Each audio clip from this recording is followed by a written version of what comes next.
So last time we talked about how to do a whole big map of your emotions. Um, and once you've gotten that down pat,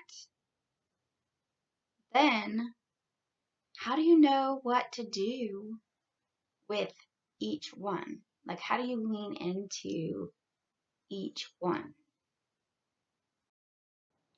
Now that you have a map of all the emotions that you're feeling and you know what they are, well, then what? Then what? What do we do to lean in and really explore that one emotion? Maybe the overarching uncomfortable one. What do we do? How do we know more? My name is Dana Hicks, and I'm a licensed clinical mental health counselor, and I have a list of questions you can ask yourself to know a lot more about that one feeling. Make it pop off the page and be tangible right in front of you. Here we go. So it starts with knowing what the feeling is, but which we've already done in our last exercise, right? So then you pick a color. If it had a color, what color would it take on?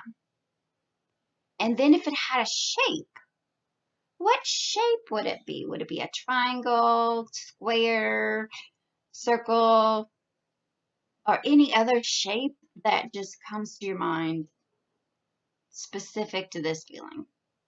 Okay, and then next is a texture.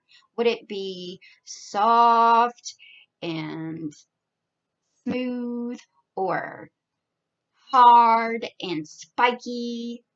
You get to pick. Would it be heavy or light? You get to pick. Isn't that cool? And then what temperature would it be? Would it be hot or freezing cold or somewhere in the middle? And where would you experience it in your body? Where where do you usually feel this feeling the most? And then on a scale from 1 to 10, 1 being not at all, and then 10 being super, super strong, what number of intensity do you feel it? Okay? And then the last question is, what is your plan to get it more toward the one side? So, I've got an example for you. So, I went with jealousy, and the color was green, and the texture was spiky, and it was heavy and solid, and the temperature was cold, and the intensity was a 6, so kind of strong. And I felt it in my gut,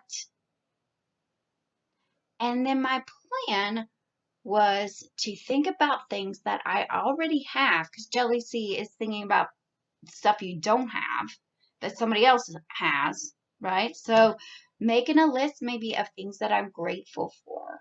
I have already, and I'm glad that I have them. And then I imagine that number going down to a 1.